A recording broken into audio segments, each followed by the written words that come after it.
Intro, ambient sounds of a highway, wind, low engine rumble. Imagine rolling onto the tarmac at dawn, the sky just beginning to glow, the road stretching out ahead of you for hundreds of miles. Beneath you sits a machine built for this: luxury, power, comfort, style, all fused. That machine is the 2025 Honda Goldwing. For half a century, the Goldwing has been the gold standard of long-distance motorcycles, and in 2025, it doesn't simply rest on legacy. It evolves. It refines. It redefines what touring can be. Today I want to take you on a full ride: specs, features, feel, what's new, what impresses, and whether it's worth every penny. From the moment you swing your leg over the Goldwing, you sense the weight, not just literal, but the weight of history. And yet, Honda has worked carefully to shave some of that weight off. The 2025 model feels lighter than previous versions, more agile, more responsive, but still, when it comes to presence, this bike commands it. The engine, a horizontally opposed 6-cylinder, 1,833 cubic centimeters, liquid-cooled, with Unicam OHC and 4 valves per cylinder, is iconic. It delivers torque in a strong, muscular way, pulls cleanly from low RPM, gives you the kind of smooth power you expect for big highway miles. The bore and stroke are both 73mm, square design, balanced, predictable, strong. You'll have your choice of transmissions: the classic 6-speed manual for those who prefer full engagement, or the DCT, Honda's dual-clutch transmission, which gives you effortless, slick shifts. Both have their appeal. The manual lets you feel the machine more. The DCT gives you convenience, especially in heavy traffic or when fatigue sets in after many miles. And yes, this is a touring bike, so fatigue is part of the territory. But Honda has done a lot to mitigate that. One of the headline improvements in 2025 is more tech, more comfort, more refinement. The windscreen is electrically adjustable over about 4.9 inches of travel, and it even remembers your last setting. Enough to protect you from wind blast, bugs, whatever the highway tries to throw at you. The suspension is top tier. Up front there's a double wishbone system with about 4.3 inches of travel. At the rear, a Pro-Arm single-sided swing arm with a ProLink single shock, roughly 4.1 inches of rear travel. Brakes are strong, dual 320mm discs up front, a 316mm disc at the rear. Tires are 130/70-18 up front, wide 200/55-16 at the back, big, beefy, planted. Let's talk weight and dimensions, because these are crucial in a bike this size. Seat height sits around 29.3 inches tall, but reasonable for its class. Wheelbase is 66.9 inches. Ground clearance around 5.1 inches, enough to avoid scraping everything on twisties or those nasty highway transitions. Fuel capacity is about 5.5 gallons. The curb weight depends on trim and features, but expect something in the neighborhood of 802 to 856 pounds depending on whether you've got the extra gear, DCT, Tour, or luxury options. It's not light, but engineers have made strides in reducing bulk, improving handling. What about comfort? If you're riding 500, 800, 1,000 miles, you'll appreciate every inch of comfort engineered into this bike. The seating is plush, backrest options for passenger are excellent, heated grips, heated seats depending on trim. Wind protection is superb thanks to that windscreen plus fairing design. There's storage, ample side cases and top case, integrated into the design so it doesn't feel like you slapped on oversized luggage. Honda also includes hill start assist, reverse gear, electric or via engine/DCT depending on the model, smart key proximity systems. Then there's the infotainment and connectivity. Wireless Apple CarPlay and Android Auto have been added in 2025. The native Honda navigation system has been removed on some trims in favor of this wireless connectivity. Some riders will miss the built-in Navi, others will prefer the improved phone integration. The display includes updated startup animations, especially on the 50th anniversary model, special badging, cosmetic touches to mark the milestone. For audio, the sound system is solid, suited to highway speed riding so voices, music, podcasts still come through in helmet. When it's loud, you still feel the engine's rumble. It's meant to be enjoyed, not just ridden.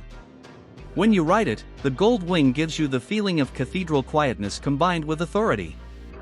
On smooth highway, the road noise and wind are well controlled.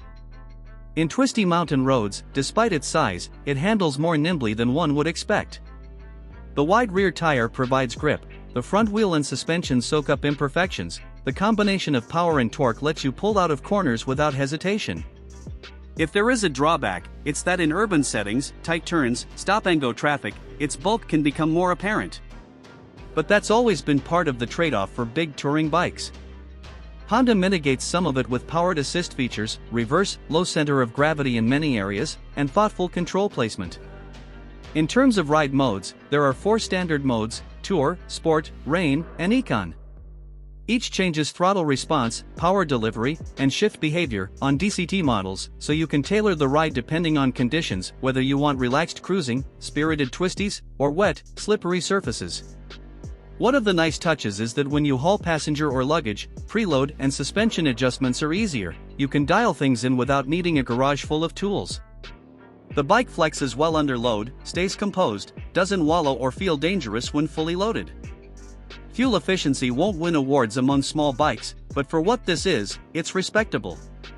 In a long ride test of over 1,100 miles, the 2025 Goldwing averaged around 41.4 miles per gallon, with variations depending on loading, terrain, throttle usage, traffic or highway or mountain. Sometimes falling to around 37 to 38 in traffic, and maybe going up toward 47 to 50 miles per gallon on lighter, highway-dominant stretches.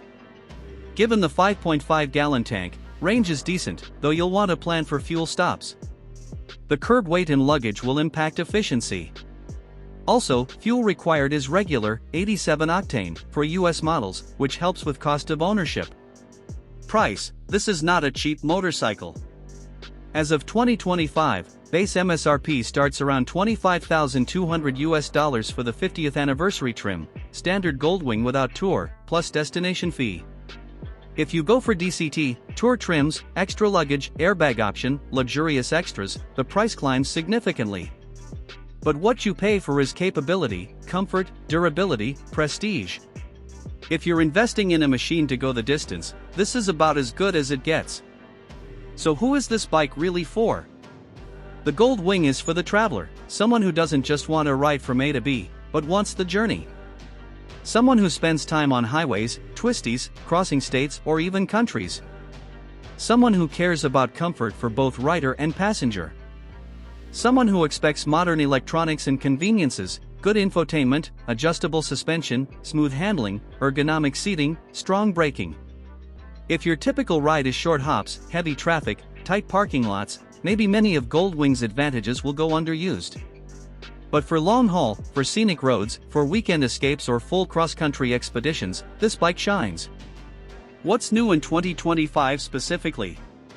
Key changes include the 50th anniversary edition with exclusive graphics and startup animations, wireless CarPlay/Android Auto replacing some earlier native NAV and certain trims, more colors, some minor styling tweaks.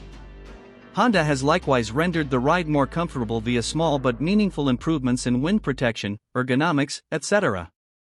The bike feels sharper, kinder, more modern without losing what made the Goldwing legendary. There are a few drawbacks. The size is still large, curb weight still makes maneuvering at low speed demanding. The fuel tank, though decent, limits range somewhat when riding hard or carrying full baggage. Price is steep. Some riders may miss the native navigation in trims that have removed it. Also, smartphone connectivity occasionally presents little hiccups, according to some reviews, pairing issues, reconnecting after stops, etc. These aren't deal breakers, but worth knowing. In total, the 2025 Honda Goldwing is more than just a touring motorcycle. It's a statement that riding can be luxurious, powerful, technically advanced, and still feel personal. It's built for those who believe that four-wheel travel doesn't have a monopoly on comfort, for whom the road is open, for whom time in the saddle is not sacrifice but joy. If you want a machine that carries you, your gear, your partner, and your dreams and does so with unmatched smoothness, this is among the best you can buy in 2025. Outro. Sound of engine revving, wind, fade out. Thanks for riding along with me through the 2025 Goldwing. If you enjoyed this deep dive, hit like, drop a comment below. What do you care more about: power, comfort, tech, price? Which Goldwing trim would you pick? Subscribe if you want more bike reviews, comparisons, road trip stories. Until next time, keep the rubber side down.